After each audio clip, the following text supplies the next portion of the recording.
अस्सलाम वालेकुम वरहमतुल्लाहि वबरकातुहू। सूरह हदीद की आयत 22 देखेंगे हम। अऊज़ु बिल्लाहि मिनश शैतानिर रजीम। मा अस्वाब मिन मुसीबतिन फिल अर्दि वला फी अनफुसिकुम इल्ला फी किताबिम मिन क़ब्लि अन नब्रअहा। आयत का पहला हिस्सा है माँ अस्वाबा, माँ नहीं अस्वाबा पहुँचती, माँ अस्वाबा नहीं पहुँचती, मिम मुसीबतिन कोई मुसीबत, किस चीज़ में, फिल अर्दी वला फी अनफुसिकुम ज़मीन में या तुम्हारे नफूस में से। मुराद क्या है? मुराद ये है कि कोई मुसीबत किसी भी तरह की जो हमें पहुँचती है, अब वो चाहे ज़मीन से पहुँचे, ज़मीन से मुराद क्या है, जैसे कि कोई जलजला आ गया, कोई सैलाब आ गया, कोई तूफ़ान आ गया, कोई कहत आ गया, कोई जंग छिड़ गई, ये सब क्या है? ज़मीन से मिलने वाली, ज़मीन फिल अर्दी ज़मीन के हवाले से मुसीबतें। वला फी अनफुसिकुम हमारे नफ्सों में कौन सी मुसीबतें, जैसे कोई फौत हो जाता है या किसी को कोई बीमारी लग जाती है, कोई ऐसी चीज़ जो हमें हमारी नफूस के अंदर पहुंचती है। तो इन मुसीबतों को अल्लाह रब्बुल इज़्ज़त क्या फरमा रहे हैं? इल्ला फ़ी किताब, कि ये सारी चीज़ें क्या हैं? फ़ी किताब, लिखी हुई हैं।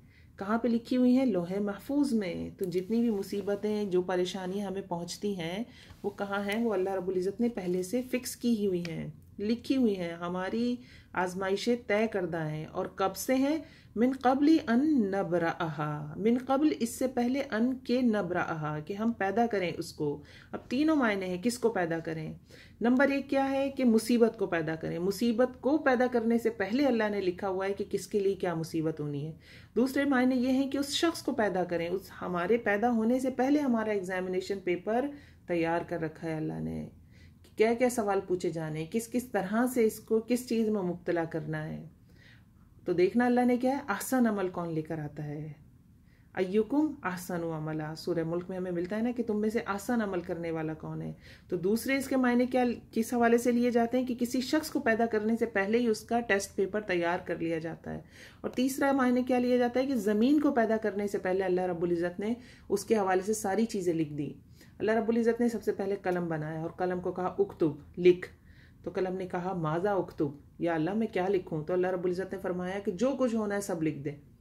और ये लगभग ज़मीन और आसमान की पैदाइश से 50,000 साल पहले किया गया। अब एग्जैक्टली नहीं पता 50,000, हदीस में जब अल्फाज आते हैं कुछ इस तरह की, तो मुराद कसरत होती है कि हज़ारों साल पहले ये चीज़ कर दी गई।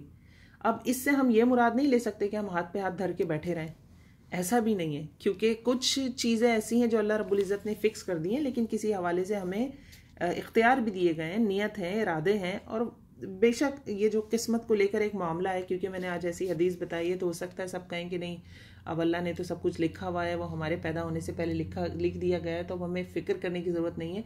नहीं, बताने का मकसद ये है कि अगर हमें कोई मुसीबत पहुँचे तो हम हद से ज़्यादा ना गुजर जाएं, सोग में, गम में, परेशानी में। हमें ये पता होना चाहिए कि तो लिखी थी, ये तो आनी ही थी।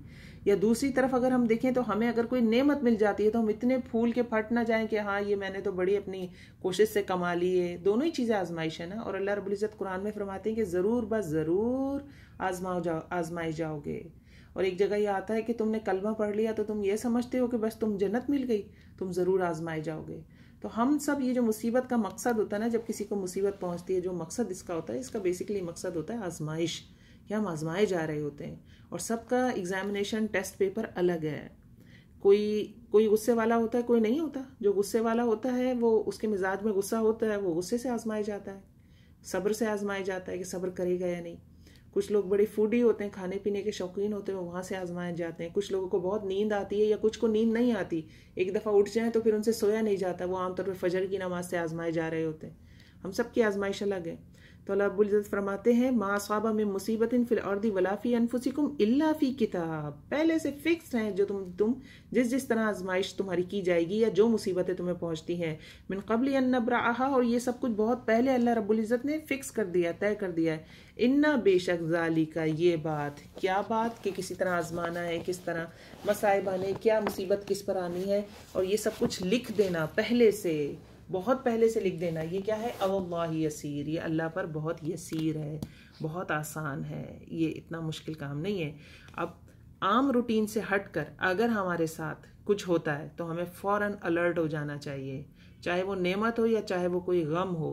मतलब क्या है? मतलब ये है कि आजमाइश आ गई, इम्तहान शुरू हो गया। तो जब भी कोई आम रूटीन में ज़िंदगी चल रही है, वो तो खैर चल ही रही है, लेकिन कोई ऐसी चीज़ हो जाती है जो डिफरेंट है, अब वो खुशी की हो या गमी की हो, माल कम हो गया या माल ज़्यादा हो गया है, कोई औलाद अल्लाह ने नवाज दी है, कोई नेमत अल्लाह ने दे दी या कोई नेमत अल्लाह ने वापस ले ली है, फ़ौरन अलर्ट हो जाना चाहिए, मैं इससे आजमाए जा रही हूँ। तो हर चीज़ अल्लाह रब्बुल इज़्ज़त ने पहले से तय करके रख दी है, अल्लाह का निज़ाम है, ये हमारे काम नहीं है जो ऐसे ही हैफजर्डली हो जाएंगे, हमने जो इरादा किया ना प्लानिंग करते हैं हम, ना कोई इसका सेटअप बनाते हैं, बस सीधे सीधे शुरू हो जाते हैं करना। अल्लाह रब्बुल इज़्ज़त अदल और हक़ के साथ कायम है। तो बस हमारा इम्तहान है, अल्लाह रब्बुल इज़्ज़त हमें तौफीक दे कि हम अपने लिए भी फितना ना बने और दूसरों के लिए भी फितना ना बने, और हर चीज़ को इसी एंगल से देखें।